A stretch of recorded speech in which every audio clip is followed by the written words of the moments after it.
Ladies and gentlemen, welcome to another episode of Fuzzy Memories from the Road. I am your host, Dustin Pari. Hopefully you know that. Hopefully you watched a couple of these dang things so far, as we are now on season 2. And with me, as always, is the lovely and talented Miss Brandy Green. Hello, Miss Brandy. And look at how are you? Nice, the beauty pageant wave today. Oh, grand. I'm excited about this episode, Brandy, because we go to Italy again. Yeah, it's like one of my favorite places ever. Agreed. I was excited just about going to Italy because I knew finally I'd be in a place where a boy like me could eat, and I could eat well, because I knew the food, I was familiar with it, and it did not disappoint in any way. Pasta and red sauce. You can live on it. Come on. Yeah, it's good stuff. Absolutely. And pizza. Everywhere you go, pizza and gelato. It's like, I loved it there. Yeah. So good.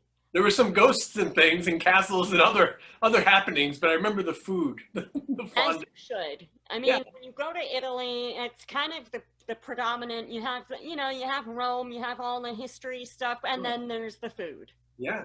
I remember portion control was one of the things I remember first. I'm like, wait a second. I grew up in an Italian household. Like, we get a pound of pasta at least every Sunday. And it's like, I order pasta and meatballs, and it's like a side order. I was like, what? I need like 2 of these at least. Just like a spool around a fork. It's like, and you're done. Oh, well, we Americans eat big, I guess, Brandy. We do. Indeed. So what were our cases here? I remember the castle was the biggest one, right? Yeah, so the first stop on our adventure in Italy during this episode, I think it was called like the Spirits of Italy or something like that, was the Malaspina Castle in Fosdinovo, Italy. It's kind of up by Pisa, up in like the Tuscany region. And on our way there, we actually did stop in Pisa. We got to see the Leaning Tower and all of that. Yeah, I remember taking the pictures, like holding the thing up and all that, cheesy tourist stuff. But it was awesome to see. That was really cool. Yeah, no, I mean, definitely. There are certain hotspots that if you go to Italy, you kind of have to see. Otherwise, like, what's the point in going to Italy, right? At least take a photo, do something. Yeah, and something that I found really cool was that oftentimes you hear about the Leaning Tower and you just assume it's just like out in the middle of like this field, just this tower. But it's actually a part of like a larger complex. So they have like a Duomo and like a bunch of different outbuildings. It's like just this huge thing. And all around it, they have like vendors and they're selling different things. I think it may have been Pisa or in Rome. I think this is where Joe Chin decided to pose wearing a chef's apron that had an interesting image on it. Yeah, it had man parts. Man parts right there for everyone to see. He was very proud of it. Yeah, it was at the gift shop, and he put it right on and took pictures. And it was really weird, too. And I think this may have been in Rome, because it probably fits in better in Rome. But so there's these street vendors everywhere. And as we've discussed, I am not Catholic or anything like that, but I feel like there should be some modicum of respect, I suppose, like for the religion. And it's so like ironic that some of these vendors are selling like pornographic calendars called Hot Priests. Yeah. Like right there, right outside of the Vatican walls. I'm like, I don't know how I feel about this. Yeah, it felt really awkward, for sure. I remember seeing that and it was like, oh, this seems like, but the sad part is there's a market for all of it. That's the thing. Like, it's one thing to be like, oh, I made this, like, this is like a weird thing I'm into. But no, you're selling these things in mass quantities, and people apparently, liking it. So that was I remember I felt a little. I mean, listen, as a Christian and a Catholic, it was nice to be able to go to the Vatican for like historical purposes and respect. But funny enough, and this actually ties in with our case, the town where the case was.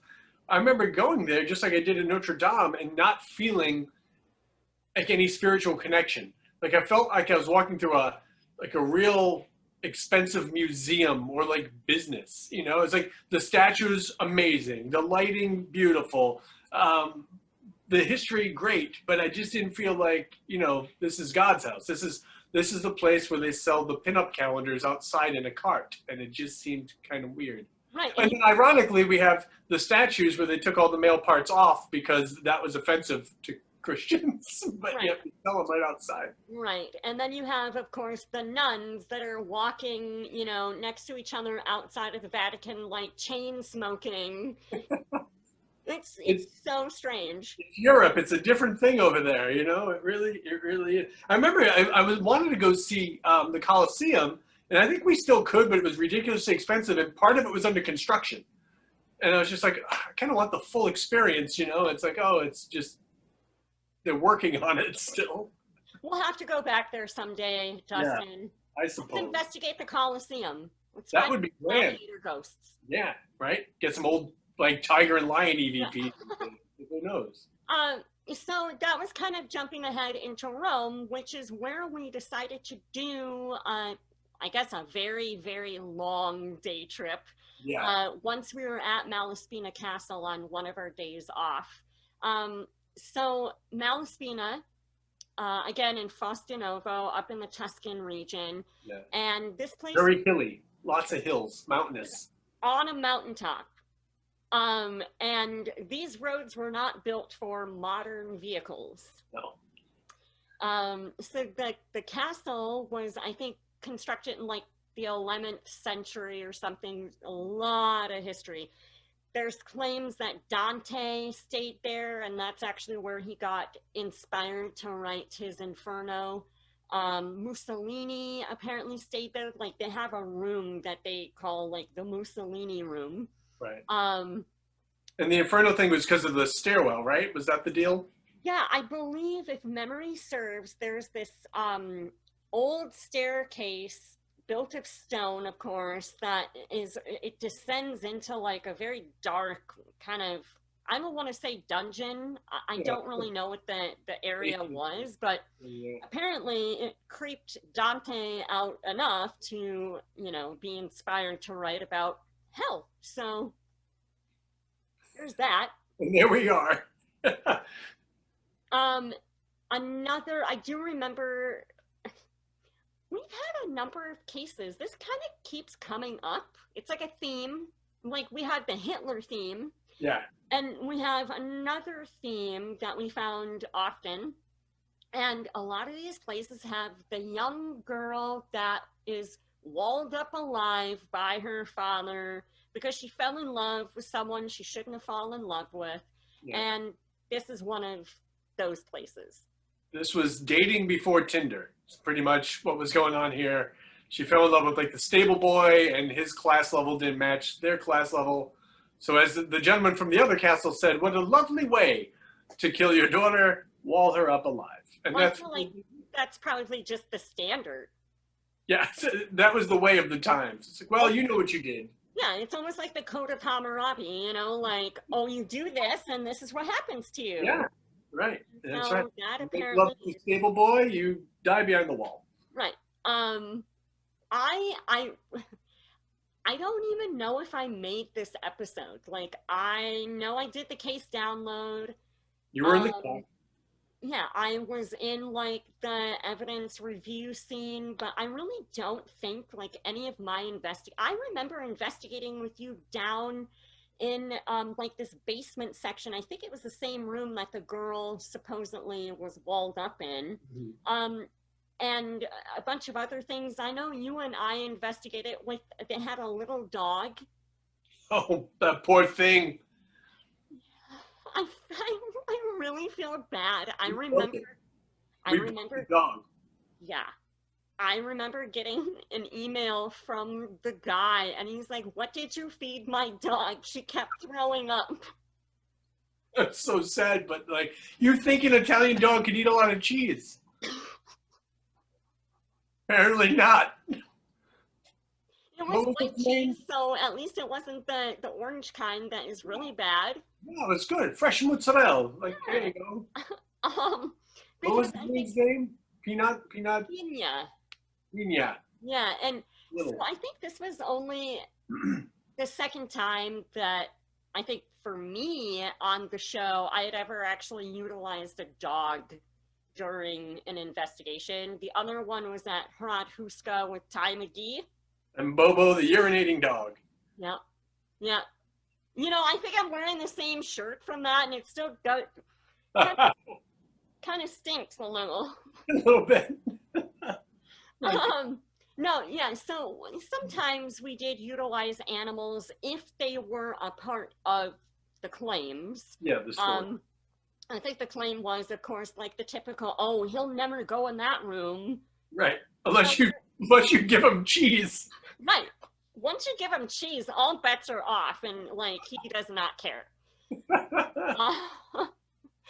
Anyway, going back to, I don't think I actually, they showed me investigating in this episode, but I promise I did.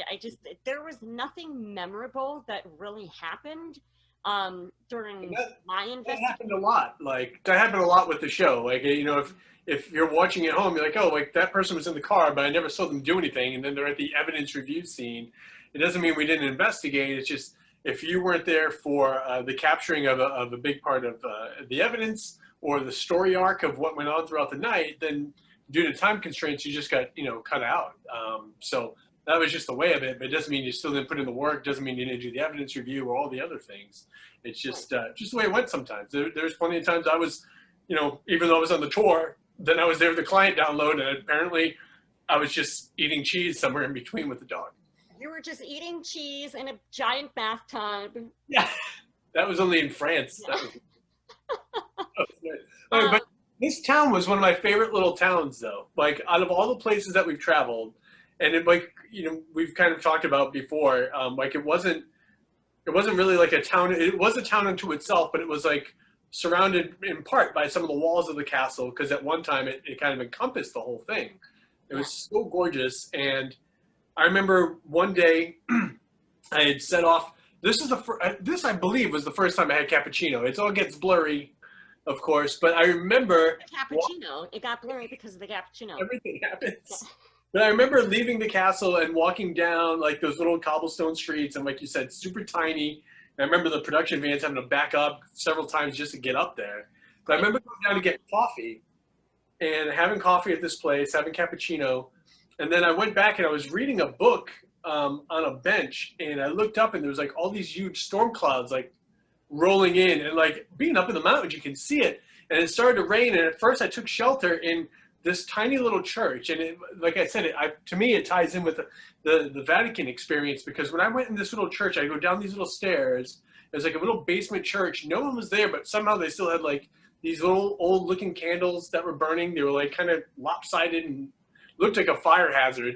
But it was this beautiful, tiny little church. And I felt closer in a spiritual way there to God much more than I did at the Vatican. And it was just like such a weird juxtaposition, and it was a beautiful place. But then I remember like seeing a break in the clouds and running back up to the castle, and I saw you there outside, like by the gate or something. Wasn't there like a lightning strike or something that happened? Oh yeah, I was out there with another member of the show, and they had like in a back section of the castle, it was like almost like ruins. Yeah, Like this old walking path. I don't know what it was, and it had like the arches, and it was all stone. It was really cool.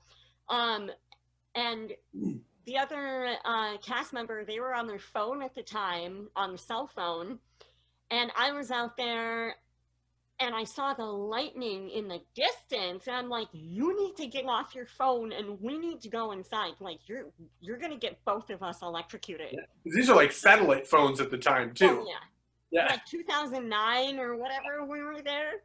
Right. And they didn't get off the phone, and I'm like I'm just gonna go in. Like, proceed at your own risk. Right. And as I was like walking back, there was a lightning strike that hit like almost the end of like the ruins. Yeah. And I was like, oh God, no. Like, we're done. Right. That was a Yeah. great, the location was fantastic. Claims, but shadows, footsteps, like the usual hodgepodge of things. Right. I remember there was some stuff. I remember there was an EVP. I want to say it was in one of the bedrooms that Barry and I think Joe maybe had. I don't recall like a heck of a lot going. I remember more being out and around the town than I do in the place. Right. I think another team member that was down investigating like where the girl had supposedly been walled up. Yeah. I think they thought they saw a face, and there may have been some EVP stuff, Right. maybe EMF spikes or something. I don't know. I feel like we deemed it haunted, but I truly don't. I didn't have any personal experiences there that made me think it was haunted. I know your favorite experience is going to be the same as mine, and it came to light. I remember. All right, so for those of you at watching it, you weren't part of the show. So you see us at the evidence review table, right? We all sit there like it's the Last Supper, listening to the things. We all listen to each other. But we have a meeting prior to that where we go over like what we're going to bring forward to the client. Like, okay, here's all the stuff we captured. Here's what we listened to in that scene. What are we actually going to bring to the client? You know, what's important? Right, and we would usually do that with our producer, Dave Hobbs, and he would make notes, and he would make early calls to LA to give LA a heads up, so then they would be expecting certain things. Yeah. So, yeah. There was one thing that came up, and we were like, we really don't want to present this because it seems awfully stereotypical and very, very odd. And we don't want people to think like, you know, we're up to hijinks here and that we have really poor senses of humor. But there was a recording of what we assumed at the time was an EVP of a gentleman. Brandy, I'll give you the honors. What did the gentleman say? Meatball! Nice and loud with full Italian influx. Meet the ball. It was, and we're like, we can't play this for this guy with a straight face and tell him, yeah, we captured a ghost saying meatball. So bad. Especially considering, like, that's not what they call them in Italian. Like, that's Right. an American term. Yeah, so it just, and like, yeah, sometimes we get things in other languages and such, but it would just be odd that we would get this. So we did the whole reveal scene clean, like we did it without that. And then we were like, okay, you know, listen, we have this one other thing we're going to play for you, and we just want to know what you think about it.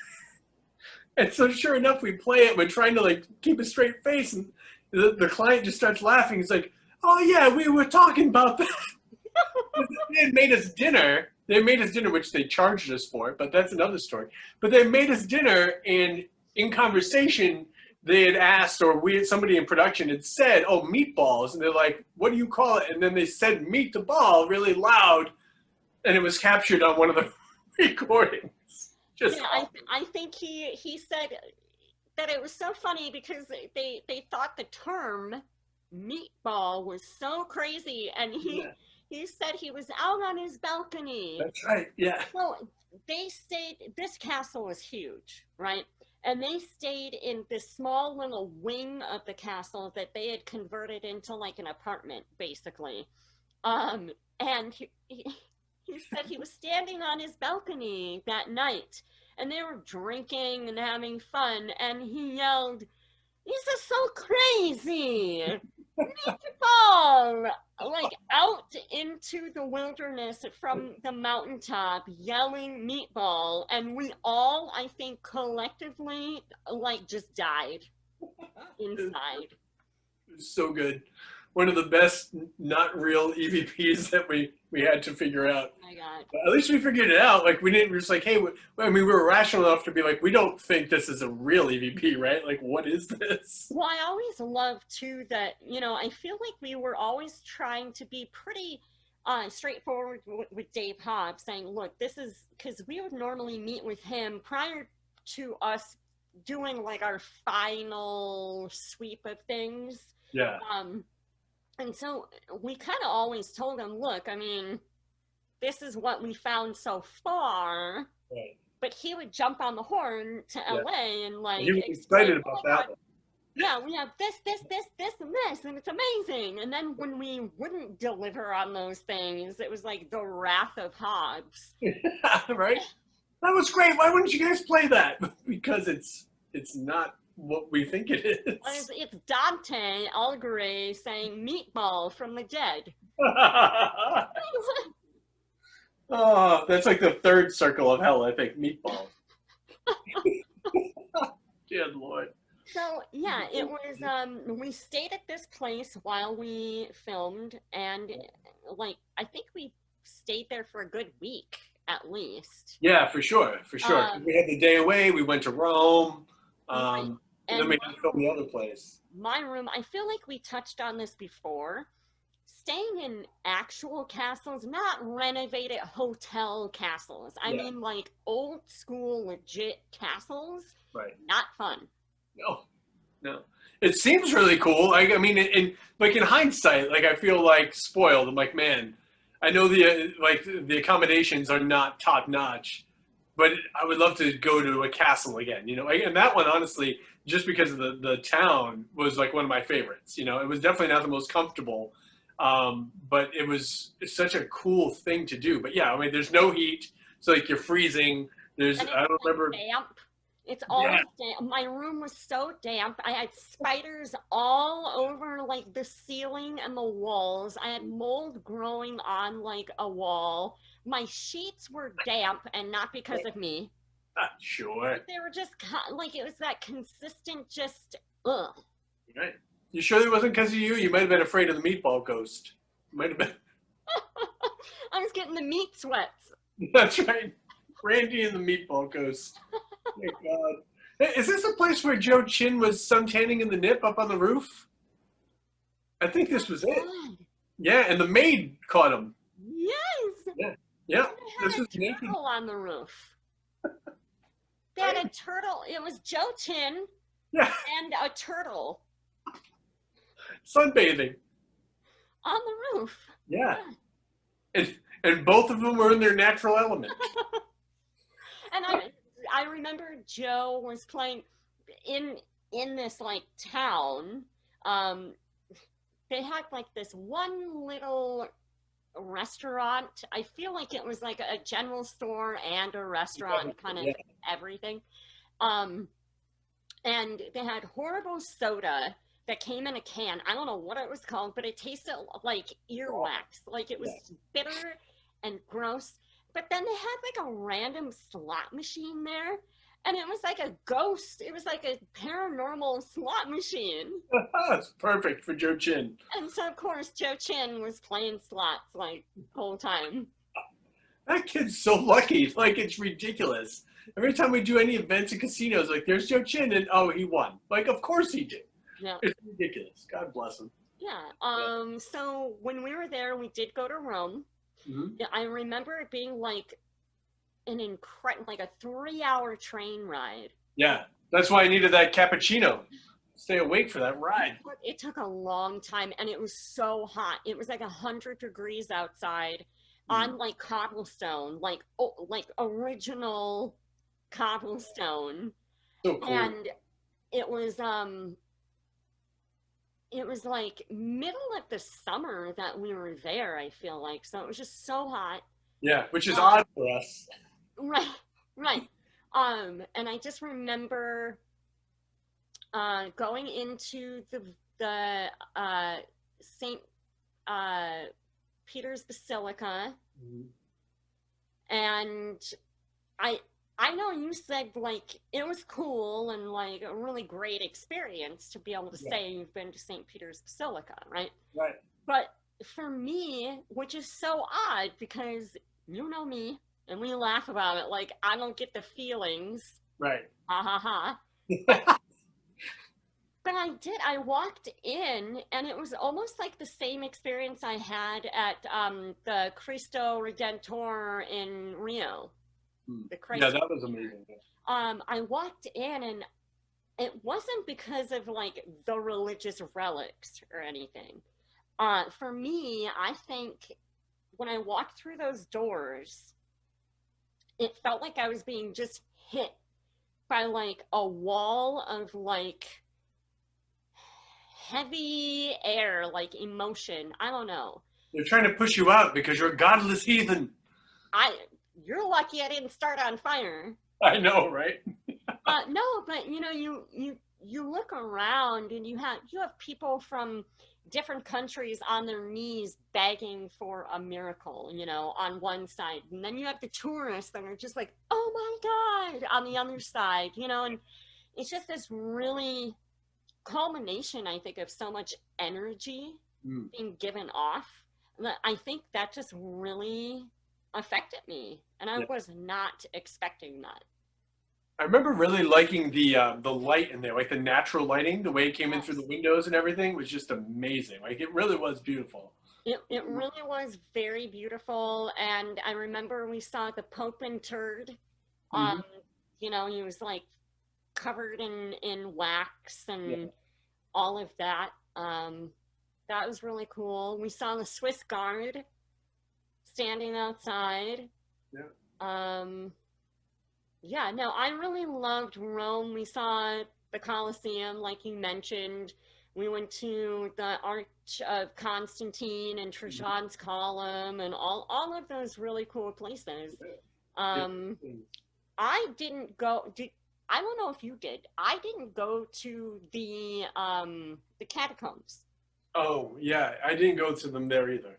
No, I know you weren't really into them in Paris, Yeah. but I feel like I think the crew did maybe. You I might don't have been right. Yeah. Yeah, Yeah. I didn't go. Anyway, yeah, we saw the statue of Julius Caesar and Hmm. where he was murdered and all of that. Like, I really enjoyed Rome. Yeah, it was great. It's beautiful. I remember the fountains are really cool, like going around the town, like because it's not like there's just like one famous one. They're like everywhere. You know, it's I so know. I'm trying to remember the names of them all. It's like, we did this one, right? No, it was this one. that one, yeah. Yeah. There was I remember one in the fountain and had the archangel Michael with his foot down on Satan's head with the spear held high. I remember that was in one of the fountains that we were at. Yeah, and I'm trying to remember. I remember it was random. They had these cute little green, like, parakeets that Barry, like, fell in love with. Of On the course it did. streets, like, you paid, like, some peddler, like, 50 cents, and he Right. would, oh, they told your fortune. Oh, the birds did. Yeah, yeah, right. But the way they use their beaks or like how they rubbed you. Yeah, something like that. Yeah. Fortune telling lovebirds. Yeah, yeah. So I would love to go back to Rome. Maybe not when it was so hot, so I could just experience it, like, more. How cold is it where you are right now, Brandy? You will want to know. Yeah. You'd go to Rome right now if the opportunity Oh was. no, I totally would. Yeah. But so yeah, we did that on a day trip, a very long day trip when we were up in the Tuscan region. And then I don't know, I don't really remember much else from Fosdinovo and Malaspina. Yeah. No, it was a beautiful place. It was one of my favorites of what we visited. But yeah, that's all I remember from there. Then when the other one was more like a city location, right, where we went to afterwards. Right. So the next location is the Palazzo Ducale in Genoa. And so Do this we have was, case files for this? what was that? Are there case files for this one? Thank you for reminding me. No problem. It's kind of one of my favorite parts of the show. Yes, I like it. Okay, so this was for Malaspina. I had to write a post-it because I lost the Yeah. folder, but it's black. It works. And then Palazzo, it just said Palazzo. There it is. Palazzo. Palazzo Ducale, and I think I still have like some of my notes in here. So this is what was funny. I don't know if I've addressed this before, but you'll remember this. So what they did they simply printed off LA. So we were given like our itineraries, and then we were given like a very generic like rundown on what the history of the location is, just so we had an idea of what we were looking at. And we usually did research on our own, like once we were off. But they would print Wikipedia pages. Yes, right. Here you go. Seriously? I'm telling you, like a production assistant in LA is making like $1,400 a week just to print off a Wikipedia page. Right. Thanks a lot. Yeah. These facts are not yet verified. Hey, thank you. Yep. But yeah, so this was quite different. The Malaspina was up kind of out in the middle of nowhere, up on a mountain, and the Palazzo Ducale was in Genoa. It was this city center, and the location itself used to be like a government center where all the doges like lived and worked out of back in the day. And I feel like now it's like a museum. Yeah, I remember it being a museum, like art and history. Like it was like a cultural importance. Right. I feel like there's a story like about a violinist or something there. That could be a different spirit activity wise. Yeah. Yeah, I think I just remember my hotel room. We stayed at this really weird hotel, and it like didn't have any elevators. And yeah, I remember that you had to go up the stairs. It had like these green carpets. It was awful. And it was like not just one staircase. We were on like the 8th floor. And it was tiny. There was like old European style. It wasn't like, oh, you're gonna go up the stairs. It's like this tiny thing, and like you've got the 2 suitcases you're trying to wedge around, rounded corners, tight little rooms. But I remember it had this like horrible pea green rug and a lot of gold looking things. And like I feel like each room was like themed in a different color, and like yes, it was. Yes. My room was like a balloon theme, and I just remember in the windowsills, like they clearly had like water issues because there was like mosquitoes in my room. Oh. So like you try to sleep and you hear like buzzing in your ear constantly. Like I woke up with like 5 mosquito bites. Nothing but the best for us GHI crew. I know, it was Genoa. Like it wasn't like we were in the middle of nowhere. It was Genoa. You couldn't have found us like a better location to like sleep in. I remember the breakfast bar was good though because they had lots of prosciutto, and I love Italian ham. So that was good. But it was always like really warm because it was sitting out there all the time. Is this the place that one morning we woke up and we all like kind of generally met down where they were serving? It's naturally at late breakfast. Yeah, because normally our cast and crew call time, you know, that's where it was just an easy place to congregate and meet. Yeah. And I feel like one of our production crew, like they were down there and they had this girl with them. She was a prostitute. Oh. And everyone was like, who the hell is this? Because she was like sitting with all of us. Like, yeah. And we're like, we don't know you. Why are you here? And then someone had to like drive her. Or no, they gave her money for a cab. To send her somewhere else. Yeah. Yeah. That was, I believe this was the location. Yeah. There was not any of the cast. It was no. It'll be the anonymous crew member. Yeah. But yeah, well, you know, when in Rome or wherever the heck we were, I guess that's. Yeah. So back to Make for an awkward breakfast.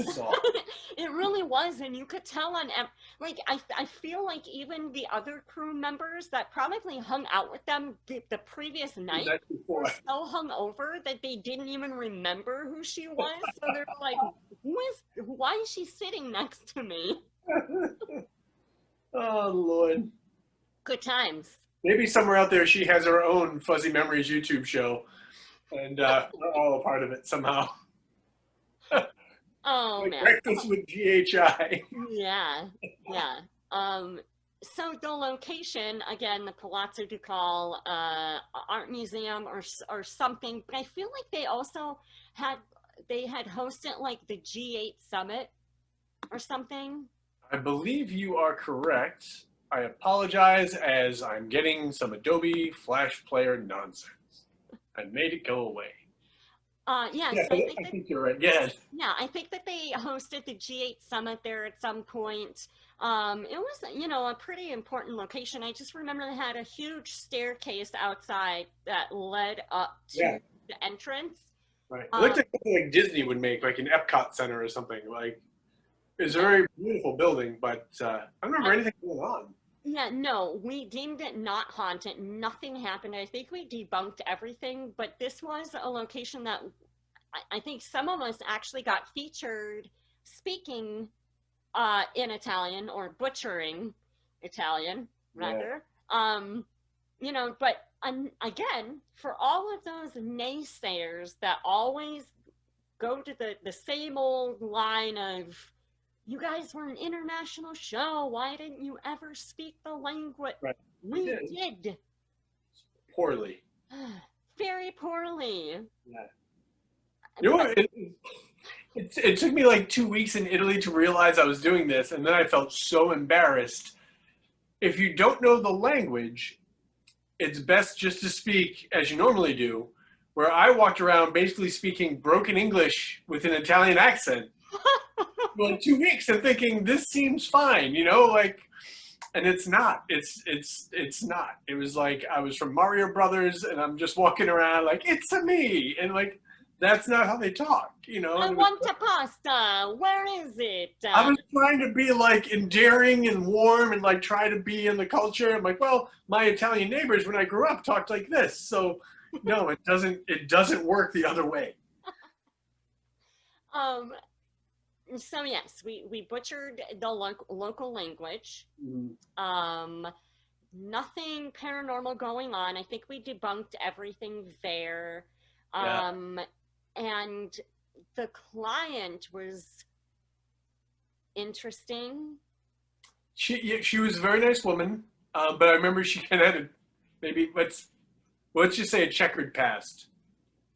Yeah, I just remembered after it aired or after we left Italy or something, us getting talked to by like Hobbs or something. And he's like, just so you know, and he told us like about her, and he's like, Yeah. you probably shouldn't really talk a lot about her. And we were like, but Right. she chose to be on an international show.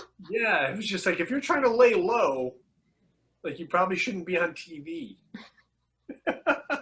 Oh well, I hope she's doing fine because she was very kind to us. So Yeah, and she was American, but she Yeah. was living in Italy. We're So, different. and we've had that a number of times. I know we had that in Hi. Northern Ireland. Oh yeah. The lady from Texas in Ireland, the guy from Texas at Castle Huska. Yes. Yeah, Yeah. American Um, around. But anyway, yeah, in terms of Palazzo Ducale, don't really remember anything. Just remember they had really great coffee and gelato, and Yeah. it was kind of in like back alleys. Like I feel like we ventured off into a lot of back alleys to find like places to eat. Dave Hobbs and I picked up a car there, and Like actually picked it up. yeah, and I mean I'm not huge, but Dave Hobbs is a lot smaller framed gentleman than I am. But that hotel, there was like a parking garage right next to it. And Dave and I were walking back one day, and there was one of those three-wheeled cars. And we're looking at it, I'm like, I think we could pick it up. Sure enough, like, we were able to lift the car. This is ridiculous. It was awesome. The person driving the car goes out to the parking garage and goes, I didn't park it like this. Yeah, it was a tiny car. We could lift it off the ground. It was amazing. So it makes sense, like if you've never been to like these old cities, the places that are 1,000 years old, like these, their alleyways are smaller than a Mini Cooper. It's all scooters. Like everyone drives scooters, motorcycles, but a lot of like just scooters everywhere. And I remember tight pants were a real big thing, which was really strange. I don't think it had come to America yet, but there's a lot of skinny jeans going on. Yeah, it could have stayed there. No. I remember actually staying in Genoa, and we walked everywhere. Yeah. And there was like this a really long walkway from like the hotel to like this grocery store or whatever. And it like was this walkway covered by like columns. And if you looked out, you saw like hundreds of parked scooters, Vespas, Yeah. everywhere. Like you didn't see one car. No. And the staircases, like when you walk through those alleyways, those staircases that connect from layer to layer of the city. I remember Joe Chin like, why is there so many stairs? Joe Chin, not known for his exercise, he was not excited about. And Barry, of course, just kind of busting chops would make him go up places that we had no business going just to make him do it. It was awful. Poor Joe. We should have just got Joe a Vespa. That would have been perfect. Some tight pants and a Vespa. Get out there, Mr. Chin. Show the world what you got. So, yeah, I mean, that's kind of all I remember of Genoa.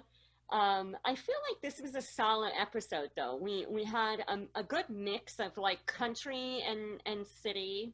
Yeah, I haunted.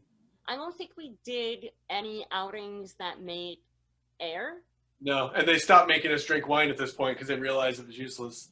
Right. Not that we didn't do it on our own, but remember Rome was fun. Yeah, but so we did Rome, which, you know, they could have easily shot it or given us handy cams to film home video. I kind of feel like they did some stuff at Pisa, but it never made air. Maybe. I thought they filmed us outside taking photos at Pisa. Yeah, I don't know. That was, again, like just touching on that again. I know we referenced it before, but it was a real bummer. Like a lot of the things that we did that never made air, and I totally get like there's time constraints and stuff, but it's like some of these places that you knew right away were not going to have a payoff at the end. Right. Those would have been great things to show more of the culture. Right. Or just, I mean, even just give us like a National Lampoon's like montage with some like music and like just flashes of us at different places, little video clips, funny stuff, you know? Like there was, I feel like there was missed opportunity in that because I feel like, and again, production did a good job with what they did, but I felt like the focus was always on the cookie cutter idea of, you know, download, investigation, scary, Commercial break, cut to, yeah. Yeah, you know, and I felt like for me personally, the travel portion of it was really interesting. And I think a lot of people that don't get to travel like that, I mean, I would never get to travel like that if it wasn't for the opportunities the show had given me. Right. I could have never afforded to go to these countries. No. So it's nice to be able to share that with other people that also cannot do that, you know? Right, right. And that's why I tried to always take as many pictures as I could, even if other people started getting irritated by it, you know, because it's like, yeah, I get it, like I'm always in your face, but right. One day that's all we're gonna have. Yeah, it's funny, I have some video, but it's on like the old like mini cassette format, and like now with you plug it into the TV, like if you can get the connectors, like the frame rate doesn't sync, so like I have to like play it on an old TV or get an adapter, like, you know, I don't know. I'm glad I have it. I wish I had more photos and stuff, you know, but I got some. I've got my fuzzy memories to get me by. Well, I feel like this is a pretty good episode. I loved Italy. This was my second time in Italy. The first time was when we were staying in Trieste for like Slovakia or Slovenia episode. And we went to Venice, which was super fun. But yeah, I would still love to go back and explore more of Italy. Yeah, there's plenty. I would have loved to have gone to like Sicily and that kind of stuff. That would have been awesome too, you know? Yeah. Explore a little bit more of the boot and everything. That would have been great. Yeah, for sure. Maybe in another time, maybe in another life, Ms. Green. Maybe. Indeed. Well, until then, we'll have some new adventures coming up after this. I don't know where we go next, but we go somewhere, I'm sure. It's going to be a surprise. All right, it'll be a surprise to all of us. Indeed. Thank you so much for watching. I hope you guys are enjoying these. Make sure you check out the episodes on Peacock TV. It's free to watch, so make sure you go ahead and do that. And please subscribe to our little YouTube channel. It helps out and spread the word. We love you guys. Bye. Of course it was. They're pissed. No, it's definitely walled in and sits on the top of the mountain.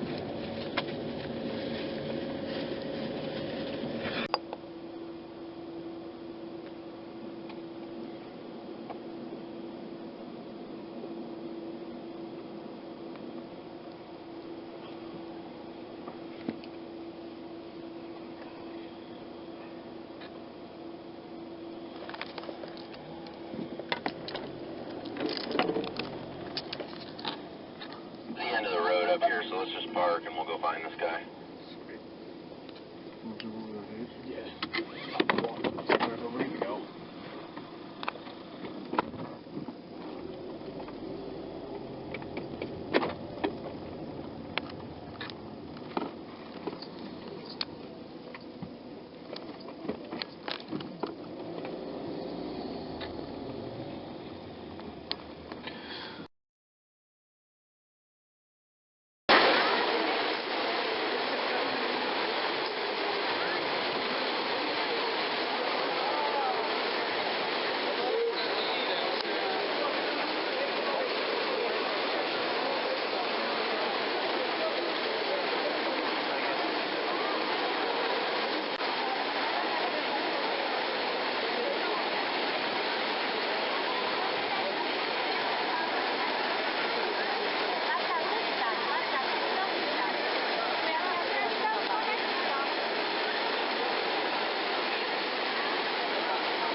We are at the Vatican today.